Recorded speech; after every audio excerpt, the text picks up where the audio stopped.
யாராவது 6 கிலோமீட்டர் கலந்துக்கூடிய வீராங்கனைகள் வெளியில இருந்து உள்ள வந்துருங்க. நாங்க ஏன் வந்து நேர மேலாண்மை வந்து சொல்லிக்கிட்டே இருக்கோம் அப்படின்னா, ஒலிம்பிக் போனதுக்கு அப்புறம் நீங்க வந்து டைமிங் வந்து அவங்க கால்குலேட் பண்ணுவாங்க.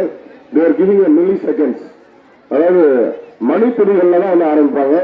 அந்த மணித்துளிகள்ல போய் நீங்க அந்த விஷயத்தை தொடங்கலைன்னா உங்களுக்கு வந்து தகுதி நீக்கம் செஞ்சிருவாங்க, அதாவது போட்டியில நவுத்திடுவாங்க. அதனால டைம் நம்ம என்ன பண்ணோம், அந்த டைமுக்குள்ள வந்துருங்க. ஏன்னா அந்த நேர மேலாண்மை ஒரு முக்கியமான எல்லா இடத்துலையும், சரிங்களா? அதனால ஓடக்கூடிய வீராங்கனைகள் அமைதியா இருக்கு, சரிங்களா? அமைதி ரொம்ப முக்கியம். நீ அமைதியா இருந்தீங்கன்னா அடுத்து யோசிக்க முடியும். அதனால முக்கியமா நாளைக்கு நீங்க அடுத்த மேடைக்கு போகணும் இல்லையா, இந்த மாதிரியோட நிக்காம அடுத்த மேடையில போய் இதே மாதிரி பல்வேறு பரிசுகளை வந்து வாங்கணும். அப்படிங்கிறதுக்காக என்ன பண்ண, இங்க இருந்து நீங்க பயிற்சி எடுக்கணும். அதை வந்து நீங்க வந்து கவனத்துல வந்து வச்சுக்கோங்க. கொஞ்சம் எல்லாருமே இணைந்து நில்லுங்க. அதே மாதிரி உங்களுடைய ஷூ லேஸ் அந்த எல்லோ கலர் அந்த லேஸ் எல்லாம் சரியா கட்டிக்கங்க.